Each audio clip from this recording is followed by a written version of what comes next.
श्री राम द्वारा ताड़का का वध। मुनि के ये उत्साह भरे वचन सुनकर दृढ़ता पूर्वक उत्तम व्रत का पालन करने वाले राजकुमार श्री राम ने हाथ जोड़कर उत्तर दिया, भगवान, अयोध्या में मेरे पिता महामना महाराज दशरथ ने अन्य गुरुजनों के बीच मुझे ये उपदेश दिया था कि बेटा, तुम पिता के कहने से पिता के वचनों का गौरव रखने के लिए कुशिक नंदन विश्वामित्र की आज्ञा का निशंक होकर पालन करना, कभी भी उनकी बात की अवहेलना न करना। अतः मैं पिताजी के उस उपदेश को सुनकर आप ब्रह्मवादी महात्मा की आज्ञा से ताड़का वध संबंधी कार्य को उत्तम मानकर करूंगा, इसमें संदेह नहीं है। गौ, ब्राह्मण तथा समूचे देश का हित करने के लिए मैं आप जैसे अनुपम प्रभावशाली महात्मा के आदेश का पालन करने को सब प्रकार से तैयार हूं। ऐसा कहकर शत्रु दमन श्री राम ने धनुष के मध्य भाग में मुट्ठी बांधकर उसे जोर से पकड़ा और उसकी प्रत्यंचा पर तीव्र टंकार दी। उसकी आवाज से संपूर्ण दिशाएं गूंज उठी। उस शब्द से ताटका वन में रहने वाले समस्त प्राणी थर्रा उठे। ताटका भी उस टंकार घोष से पहले तो किम कर्तव्य विमूढ़ हो उठी, परंतु फिर कुछ सोचकर अत्यंत क्रोध में भर गई। उस शब्द को सुनकर वह राक्षसी क्रोध से अचेत सी हो गई थी। उसे सुनते ही वह जहां से आवाज आई थी उसी दिशा की ओर रोष पूर्वक दौड़ी।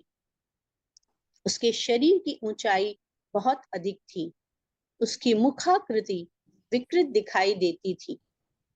क्रोध में भरी हुई उस विकराल राक्षसी की ओर दृष्टिपात करके श्री राम ने लक्ष्मण से कहा, लक्ष्मण, देखो तो सही इस यक्षिणी का शरीर कैसा दारुण एवं भयंकर है।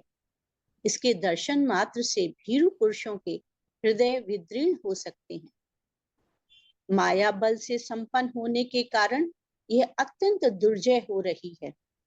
देखो, मैं अभी इसके कान और नाक काट कर इसे पीछे लौटने को विवश किए देता हूँ। यह अपने स्त्री स्वभाव के कारण रक्षित है, अतः मुझे इसे मारने में उत्साह नहीं है। मेरा विचार यह है कि मैं इसके बल, पराक्रम तथा गमन शक्ति को नष्ट कर दूं, अर्थात इसके हाथ पैर काट डालूं। श्री राम इस प्रकार कह ही रहे थे कि क्रोध से अचेत हुई ताड़का वहां आ पहुंची और एक वहां उठाकर गर्जना करती हुई उन्हीं की ओर झपटी। यह देख महर्षि विश्वामित्र ने अपने हुंकार के द्वारा उसे डांट कर कहा, रघुकुल के इन दोनों राजकुमारों का कल्याण हो, इनकी विजय हो। तब ताड़का ने उन दोनों रघुवंशी वीरों पर भयंकर धूल उड़ाना आरंभ किया। वहां धूल का विशाल बादल सा छा गया। उसके द्वारा उसने श्री राम और लक्ष्मण को 2 घड़ी तक मोह में डाल दिया। तत्पश्चात माया का आश्रय लेकर वह उन दोनों भाइयों पर पत्थरों की बड़ी भारी वर्षा करने लगी। यह देखकर रघुनाथ जी उस पर क्रोधित हो उठे। रघुवीर ने अपने बाण वर्षा के द्वारा उसकी बड़ी भारी शिलावृष्टि को रोककर अपनी ओर आती हुई उस निशाचरी के दोनों हाथ तीखे सहायकों से काट डाले। दोनों भुजाएं कट जाने से थकी हुई ताड़का उनके निकट खड़ी होकर जोर जोर से गर्जना करने लगी। यह देख सुमित्रा कुमार लक्ष्मण ने क्रोध में भरकर उसके नाक कान काट लिए, परंतु वह तो इच्छानुसार रूप धारण करने वाली यक्षिणी थी। अतः अनेक प्रकार के रूप बनाकर अपनी माया से श्री राम और लक्ष्मण को मोह में डालती हुई अदृश्य हो गई। अब वह पत्थरों की भारी वर्षा करती हुई आकाश में विचरने लगी। श्री राम और लक्ष्मण पर चारों ओर से प्रस्तरों की वृष्टि होती देख तेजस्वी गाधी नंदन विश्वामित्र ने इस प्रकार कहा, श्री राम, इसके ऊपर तुम्हारा दया करना व्यर्थ है। यह बड़ी पापिनी और दुराचारिणी है, सदा यज्ञों में विघ्न डाला करती है। यह अपनी माया से पुनः प्रबल हो उठे, इसके पहले ही इसे मार डालो। अभी संध्या काल आना चाहता है, इससे पहले ही यह कार्य हो जाना चाहिए, क्योंकि संध्या के समय राक्षस दुर्जय हो जाते हैं। विश्वामित्र के ऐसा कहने पर श्री राम ने शब्द बेधी बाण चलाने की शक्ति का परिचय देते हुए बाण मारकर प्रस्तरों की वर्षा करने वाली उस यक्षिणी को सब ओर से अवरुद्ध कर दिया। उनके बाण समूह से घिर जाने पर माया बल से युक्त वह यक्षिणी जोर जोर से गर्जना करती हुई श्री राम और लक्ष्मण के ऊपर टूट पड़ी। उसे चलाए हुए इंद्र के वज्र की भांति वेग से आती देख श्री राम ने एक बाण मारकर उसकी छाती चीर डाली। तब ताड़का पृथ्वी पर गिरी और मर गई। उस भयंकर राक्षसी को मारी गई देख देवराज इंद्र तथा देवताओं ने श्री राम को साधुवाद देते हुए उनकी सराहना की। उस समय सहस्त्र लोचन इंद्र तथा समस्त देवताओं ने अत्यंत प्रसन्न और हर्षोत्फुल्ल होकर विश्वामित्र से कहा, मुने कुशिक नंदन, आपका कल्याण हो। आपने इस कार्य से इंद्र सहित संपूर्ण देवताओं को संतुष्ट किया है। अब रघुकुल तिलक श्री राम पर आप अपना स्नेह प्रकट कीजिए। ब्रह्मन प्रजापति कृशास्त्र के अस्त्र रूपी पुत्रों को, जो सत्य, पराक्रमी और तपोबल से संपन्न है, श्री राम को समर्पित कीजिए। विप्रवर, ये आपके अस्त्र दान के सुयोग्य पात्र हैं तथा आपके अनुसरण, सेवा, शुश्रूषा में तत्पर रहते हैं। राजकुमार श्री राम के द्वारा देवताओं का महान कार्य संपन्न होने वाला है। ऐसा कहकर सभी देवता विश्वामित्र जी की प्रशंसा करते हुए प्रसन्नता पूर्वक आकाश मार्ग से चले गए। तत्पश्चात संध्या हो गई।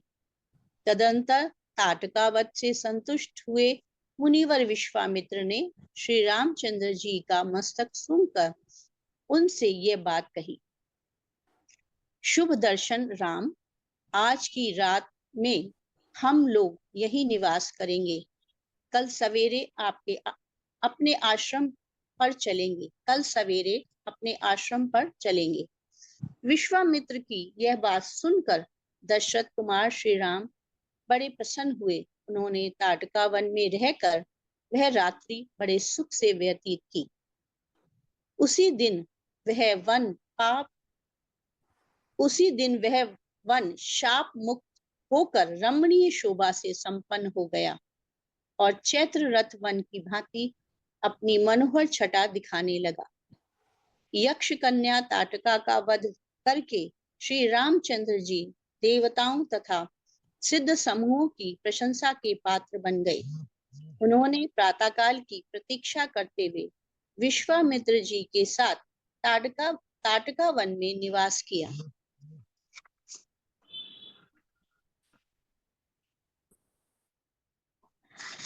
विश्वामित्र द्वारा श्री राम को दिव्यास्त्र दान।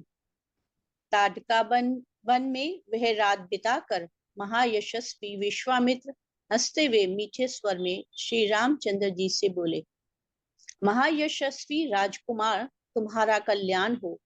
ताटका वध के कारण मैं तुम पर बहुत संतुष्ट हूँ, अतः बड़ी प्रसन्नता के साथ तुम्हें यह सब प्रकार के अस्त्र दे रहा हूँ। इनके प्रभाव से तुम अपने शत्रुओं को, चाहे वे देवता, असुर, गंधर्व अथवा नाग ही क्यों ना हो, रणभूमि में बलपूर्वक अपने अधीन करके उन पर विजय पा जाओगे। रघुनंदन, तुम्हारा कल्याण हो। आज मैं तुम्हें वे सभी दिव्यास्त्र दे रहा हूँ। वीर, मैं तुमको दिव्य एवं महान दंड चक्र, धर्म चक्र, काल चक्र, विष्णु चक्र तथा अत्यंत भयंकर इंद्र चक्र दूंगा। नरश्रेष्ठ राघव इंद्र का वज्रास्त्र, शिव का श्रेष्ठ त्रिशूल तथा ब्रह्मा जी का ब्रह्मशिर नामक अस्त्र भी दूंगा। महाबाहो, साथ ही तुम्हें एशिकास्त्र तथा परम उत्तम ब्रह्मास्त्र भी प्रदान करता हूँ। ककुस्त कुलभूषण, इनके सिवा 2 अत्यंत उज्जवल और सुंदर गदाएं, जिनके नाम मोदकी और शिखरी है, मैं तुम्हें अर्पण करता हूँ। पुरुष सिंह राजकुमार राम, धर्मपाश, कालपाश और वरुण पाश भी बड़े उत्तम अस्त्र हैं, इन्हें भी आज तुम्हें अर्पित करता हूँ। रघुनंदन, सूखी और गीली 2 प्रकार की अशनि तथा पिनाक एवं नारायणास्त्र भी तुम्हें दे रहा हूँ। अग्नि का प्रिय आग्नेय अस्त्र तथा जो शिखरास्त्र के नाम से भी प्रसिद्ध है, तुम्हें अर्पण करता हूँ। अनघ, शस्त्रों में प्रधान जो वायवास्त्र है, वह भी तुम्हें दे रहा हूँ। ककुस्त कुलभूषण राघव हय शिरा नामक अस्त्र, क्रौंज अस्त्र तथा 2 शक्तियों को भी तुम्हें देता हूँ। कृंकाल, घोर मूसल, कपाल और किंकिणी आदि सब अस्त्र जो राक्षसों के वध के उपयोगी होते हैं, तुम्हें दे रहा हूँ। महाबाहु राजकुमार नंदन नाम से प्रसिद्ध विद्याधरों का महान अस्त्र और उत्तम खड़ग भी तुम्हें अर्पित करता हूँ। रघुनंदन, गंधर्वों का प्रिय सम्मोहन नामक अस्त्र, प्रस्वापन, प्रशमन तथा सौम्य अस्त्र भी देता हूँ। महायशस्वी पुरुष सिंह राजकुमार वर्षण, शोषण, संतापन, विलापन तथा कामदेव के प्रिय दुर्जय अस्त्र मादन, गंधर्वों का प्रिय मानवास्त्र तथा पिशाचों का प्रिय मोहनास्त्र भी तुम भी मुझसे ग्रहण करो। नरश्रेष्ठ राजपुत्र महाबाहु राम, तामस, महाबली सौमन, संवर्त, दुर्जय, मौसल, सत्य और मायामय उत्तम अस्त्र भी तुम्हें अर्पण करता हूँ। सूर्य देवता का तेज प्रभ नामक अस्त्र, जो शत्रु के तेज का नाश करने वाला है, तुम्हें अर्पित करता हूँ। सोम देवता का शिशिर नामक अस्त्र, त्वष्टा विश्वकर्मा का अत्यंत दारुण अस्त्र, भग देवता का भी भयंकर अस्त्र तथा मनु का शीतेशु नामक अस्त्र भी तुम्हें देता हूँ। महाबाहु राजकुमार श्री राम, ये सभी अस्त्र इच्छानुसार रूप धारण करने वाले, महान बल से संपन्न तथा परम उदार हैं। तुम शीघ्र ही इन्हें ग्रहण करो। ऐसा कहकर मुनिवर विश्वामित्र जी उस समय स्नान आदि से शुद्ध हो पूर्वाभिमुख होकर बैठ गए और अत्यंत प्रसन्नता के साथ उन्होंने श्री रामचंद्र जी को उन सभी उत्तम अस्त्रों का उपदेश दिया, जिन अस्त्रों का पूर्ण रूप से संग्रह करना देवताओं के लिए भी दुर्लभ है। उन सब को विप्र पर विश्वामित्र ने श्री रामचंद्र जी को समर्पित कर दिया। बुद्धिमान विश्वामित्र जी ने ज्यों ही जप आरंभ किया, त्यों ही वे सभी परम पूज्य दिव्यास्त्र स्वतः आकर श्री रघुनाथ जी के पास उपस्थित हो गए और अत्यंत हर्ष से भरकर उस समय श्री रामचंद्र जी से हाथ जोड़कर कहने लगे, परम उदार रघुनंदन, आपका कल्याण हो। हम सब आपके किंकर हैं। आप हमसे जो जो सेवा लेना चाहेंगे, वे सब हम करने को तैयार रहेंगे। उन महान प्रभावशाली अस्त्रों के इस प्रकार कहने पर श्री रामचंद्र जी मन ही मन बहुत प्रसन्न हुए और उन्हें ग्रहण करने के पश्चात हाथ से उनका स्पर्श करके बोले, आप सब मेरे मन में निवास करें। तदंतर महातेजस्वी श्री राम ने प्रसन्नचित होकर महामुनि विश्वामित्र को प्रणाम किया और आगे की यात्रा आरंभ की। जी मैम, 28वां भी पढ़ना है? हाँ हाँ, जितना समय है पढ़ते रहिए। जी जी। विश्वामित्र का श्री राम को अस्त्रों की संहार विद्या बताना और उन्हें अन्य अन्य अस्त्रों का उपदेश करना। श्री राम का एक आश्रम एवं यज्ञ स्थान के विषय में मुनि से प्रश्न। उन अस्त्रों को ग्रहण करके परम पवित्र श्री राम का मुख प्रसन्नता से खिल उठा था। वे चलते चलते ही विश्वामित्र से बोले, भगवान, आपकी कृपा से इन अस्त्रों को ग्रहण करके मैं देवताओं के लिए भी दुर्जय हो गया हूँ। मुनि श्रेष्ठ, अब मैं अस्त्रों की संहार विद्या जानना चाहता हूँ।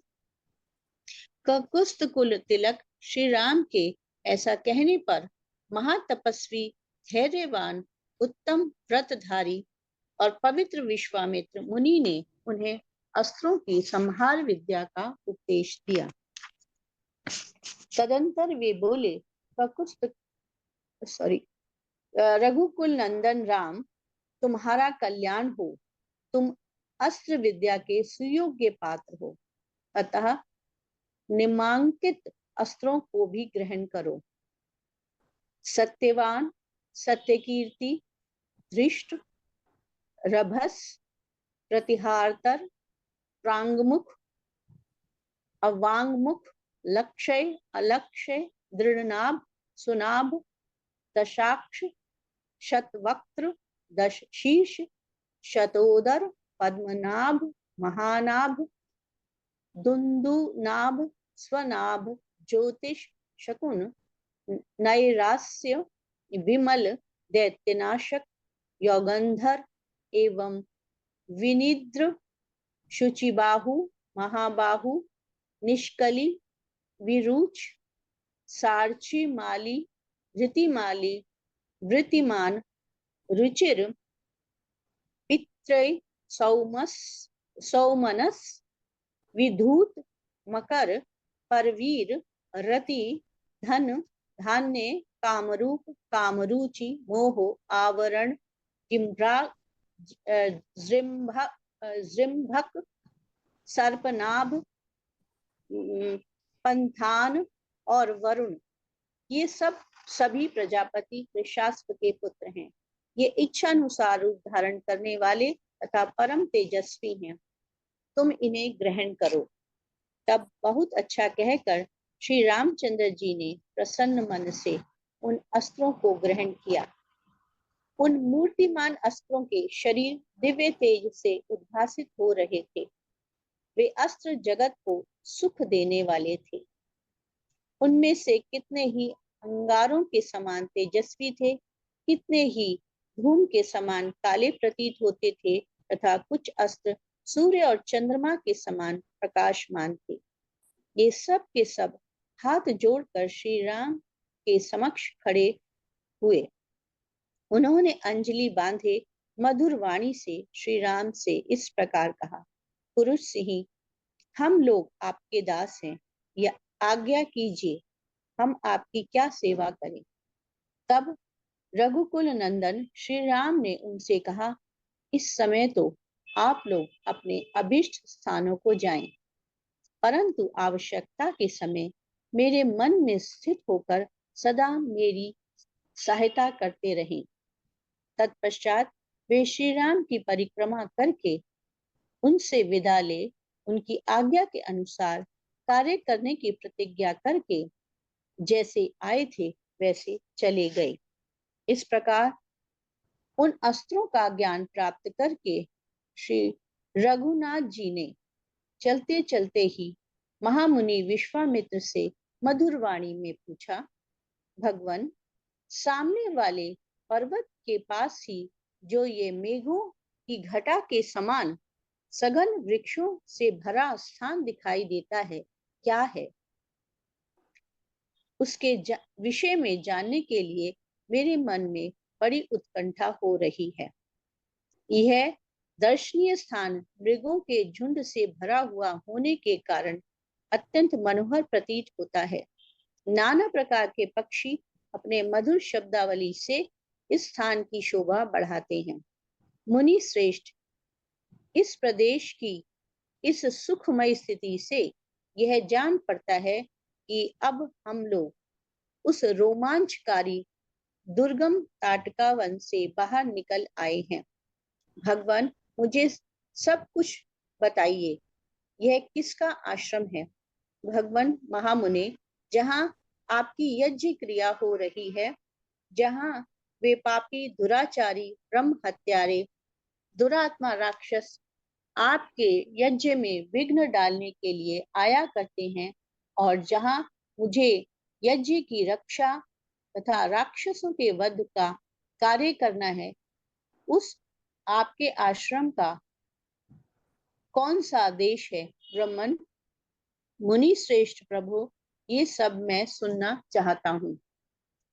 विश्वामित्र जी का श्री राम से सिद्धकाश्रम का पूर्व वृतांत बताना और उन दोनों भाइयों के साथ अपने आश्रम पर पहुंचकर पूजित होना। अपरिमित प्रभावशाली भगवान श्री राम का वचन सुनकर महातेजस्वी विश्वामित्र ने उनके प्रश्न का उत्तर देना आरंभ किया। महाबाहो श्री राम, पूर्व काल में यहाँ देव वंदित भगवान विष्णु ने बहुत वर्षों एवं 100 युगों तक तपस्या के लिए निवास किया था। उन्होंने यहाँ बहुत बड़ी तपस्या की थी। यह स्थान महात्मा वामन अवतार धारण करने को उद्धत हुए श्री विष्णु का अवतार ग्रहण से पूर्व आश्रम था। इसकी सिद्धाश्रम के नाम से प्रसिद्धि थी। उन्होंने यहाँ महातपस्वी विष्णु को सिद्धि प्राप्त हुई थी।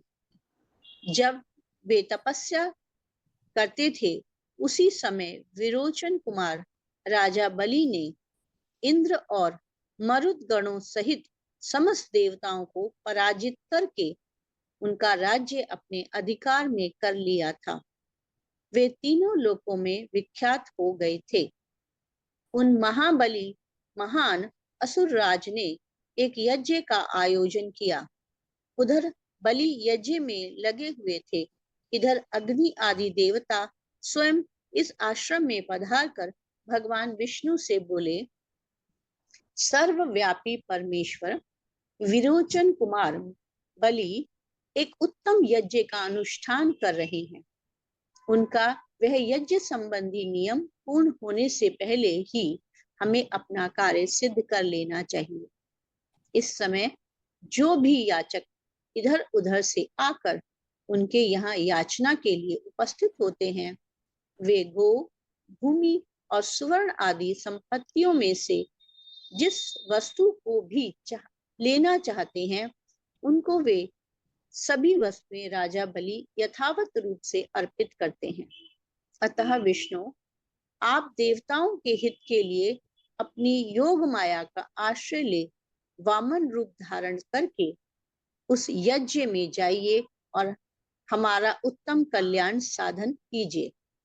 श्री राम इसी समय अग्नि के समान तेजस्वी महर्षि कश्यप धर्म पत्नी अदिति के साथ अपने तेज से प्रकाशित होते हुए वहां आए। वे 1 सहस्त्र दिव्य वर्षों तक चालू रहने वाले महान व्रत को अदिति देवी के साथ ही समाप्त करके आए थे। उन्होंने वरदायक भगवान मधुसूदन की इस प्रकार स्तुति की। भगवान, आप तपोमय हैं, तपस्या की राशि हैं, तप आपका स्वरूप है, आप ज्ञान स्वरूप हैं। मैं भली भांति तपस्या करके उसके प्रभाव से आप पुरुषोत्तम का दर्शन कर रहा हूँ। प्रभु, मैं इस सारी जगत को आपके शरीर में स्थित देखता हूँ।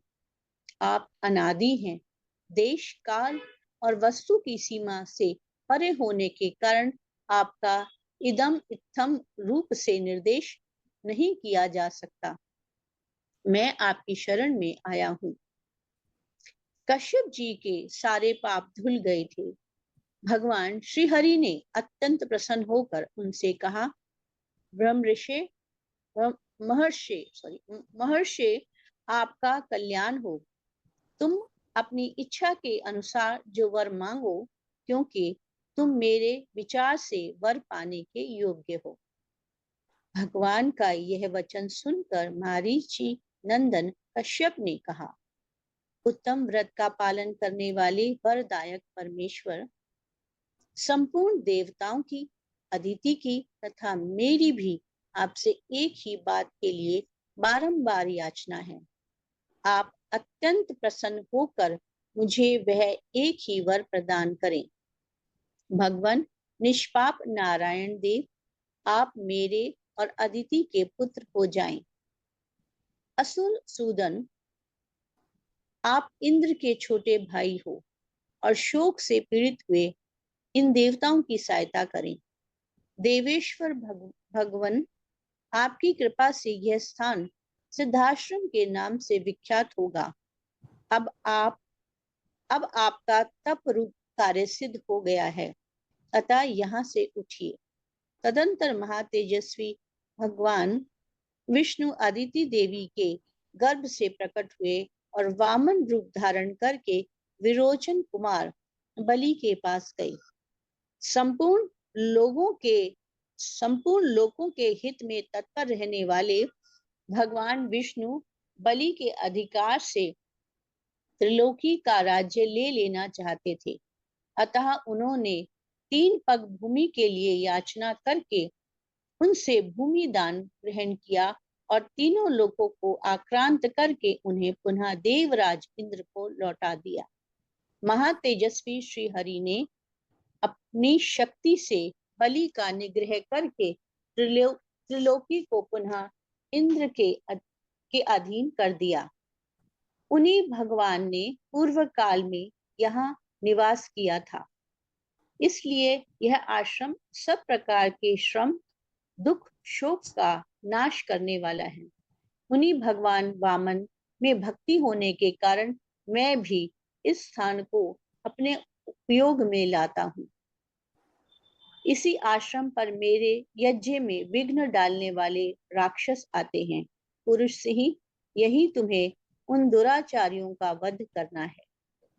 श्री राम, अब हम लोग उस परम उत्तम सिद्धाश्रम में पहुंच रहे हैं, अतः यह वह आश्रम जैसे मेरा है वैसे ही तुम्हारा भी है। ऐसा कहकर महामुनि ने बड़े प्रेम से श्री राम और लक्ष्मण के हाथ पकड़ लिए और उन दोनों के साथ आश्रम में प्रवेश किया। उस समय पुनर्वसु नामक 2 नक्षत्रों के बीच में स्थित तुषार रहित चंद्रमा की भांति उनकी शोभा हुई। विश्वामित्र जी को आया देख सिद्धाश्रम में रहने वाले सभी तपस्वी उछलते कूदते हुए सहसा उनके पास आए और सब ने मिलकर उन बुद्धिमान विश्वामित्र जी की यथोचित पूजा की। इस प्रकार उन्होंने उन दोनों राजकुमारों का भी अतिथि सत्कार किया। 2 घड़ी तक विश्राम करने के बाद रघुकुल को आनंद देने वाले शत्रु दमन राजकुमार श्री राम और लक्ष्मण हाथ जोड़कर मुनि वर विश्वामित्र से बोले, मुनि श्रेष्ठ, आप आज ही यज्ञ की दीक्षा ग्रहण करें। आपका कल्याण हो।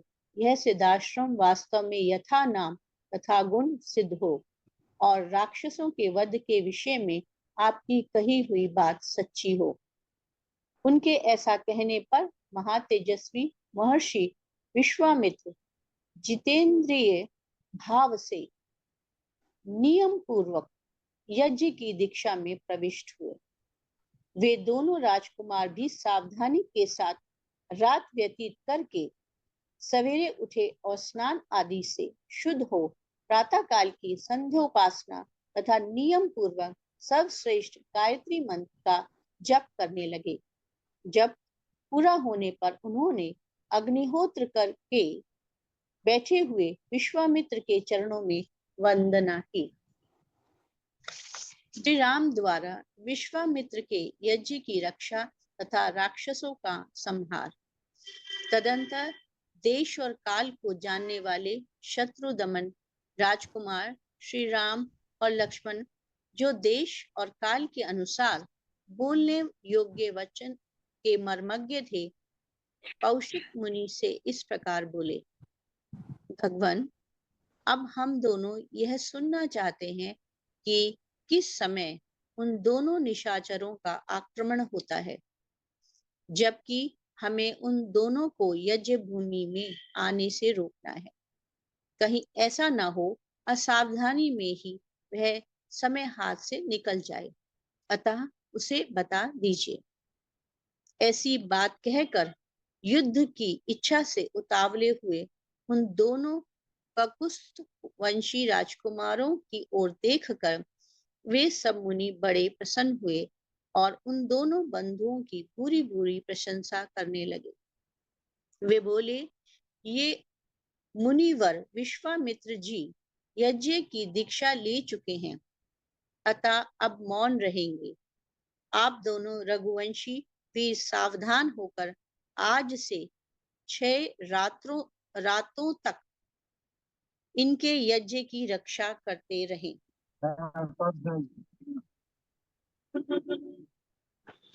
मुनियों का यह वचन सुनकर वे दोनों यशस्वी राजकुमार लगातार 6 दिन और 6 रात तक उस तपोवन की रक्षा करते रहे। इस बीच में उन्होंने नींद भी नहीं ली। शत्रुओं का दमन करने वाले वे परम धर्मवीर सतत सावधान रहकर मुनिवर विश्वामित्र के पास खड़े हो उनकी और उनके यज्ञ की रक्षा में लगे रहे। इस प्रकार कुछ काल बीत जाने पर जब 6ठा दिन आया, तब श्री राम ने सुमित्रा कुमार लक्ष्मण से कहा, सुमित्रा नंदन, तुम अपने चित्त को एकाग्र करके सावधान हो जाओ। युद्ध की इच्छा से शीघ्रता करते हुए श्री राम इस प्रकार कह ही रहे थे कि उपाध्याय, ब्रह्मा, पुरोहित, उपद्रष्टा तथा अन्य ऋत्विजों से घिरी हुई यज्ञ की वेदी सहसा प्रज्वलित हो उठी। वेदी का यह जलना राक्षसों के आगमन का सूचक उत्पात था। इसके बाद पुष्प, चमस, शुक, समिधा, फूलों के ढेर से सुशोभित होने वाली विश्वामित्र और ऋत्विजों सहित जो यज्ञ की वेदी थी, उस पर आह्वनीय अग्नि प्रज्वलित। अग्नि का यह प्रज्वलन यज्ञ के उद्देश्य से हुआ था। फिर जो शास्त्रीय विधि के अनुसार वेद मंत्रों के उच्चारण पूर्वक उस यज्ञ का आरंभ हुआ। इसी समय आकाश में बड़े जोर का शब्द हुआ, जो बड़ा ही भयानक था। जैसे वर्षा काल में मेघों की घटा सारे आकाश को घेर कर छाई हुई दिखाई देती है, उसी प्रकार मारीच और सुबाहु नामक राक्षस सब ओर अपनी माया फैलाते हुए यज्ञ मंडल की ओर दौड़े आ रहे थे। उनके अनुचर भी साथ थे। उन भयंकर राक्षसों ने वहां आकर रक्त की धाराएं बरसाना आरंभ कर दिया। रक्त के उस प्रवाह से यज्ञवेदी के आसपास की भूमि को भीगी हुई देख श्री रामचंद्र जी सहसा दौड़े और इधर उधर दृष्टि डालने पर उन्होंने उन राक्षसों को आकाश में स्थित देखा। मारीच और सुबाहु को सहसा आते देख कमल नयन श्री राम ने लक्ष्मण की ओर देखकर कहा, लक्ष्मण, वह देखो, मांस भक्षण करने वाले दुराचारी राक्षस आ पहुंचे। मैं मानवास्त्र से उन सबको उसी प्रकार मार भगाऊंगा जैसे वायु के वेग से बादल छिन्न भिन्न हो जाते हैं। मेरे इस कथन में तनिक भी संदेह नहीं है। ऐसे कायरों को मैं मारना नहीं चाहता। ऐसा कहकर वेगशाली श्री राम ने अपने धनुष पर परम उदार मानवास्त्र का संधान किया। वह अस्त्र अत्यंत तेजस्वी था। श्री राम ने बड़े रोष से भरकर मारीच की छाती में उस बाण का प्रहार किया। उस उत्तम मानवास्त्र का गहरा आघात लगने से मारीच पूरे पूरे 100 योजन की दूरी पर समुद्र के जल में जा गिरा। शीतेशु नामक मानवास्त्र से पीड़ित हो मारीच अचेत सा होकर चक्कर काटता हुआ दूर चला जा रहा है। यह देखकर श्री राम ने लक्ष्मण से कहा, लक्ष्मण, देखो, मनु के द्वारा प्रयुक्त शीतेशु नामक मानवास्त्र इस राक्षस को मूर्छित करके दूर लिए जा रहा है, किंतु इसके प्राण नहीं ले रहा है। अब यज्ञ में विघ्न डालने वाले इन दूसरे निर्दय, दुराचारी, पापकर्मी एवं रक्त भोजी राक्षसों को भी मार गिराता हूँ। लक्ष्मण से ऐसा कहकर रघुनंदन श्री राम ने अपने हाथ की फुर्ती दिखाते हुए से शीघ्र ही महान आग्नेयास्त्र का संधान करके उसे सुबाहु की छाती पर चलाया। उसकी चोट लगते ही वह मरकर पृथ्वी पर गिर पड़ा। फिर महायशस्वी परम उदार रघुवीर ने वायवास्त्र लेकर शेष निशाचरों का भी संहार कर डाला और मुनियों को परम आनंद प्रदान किया।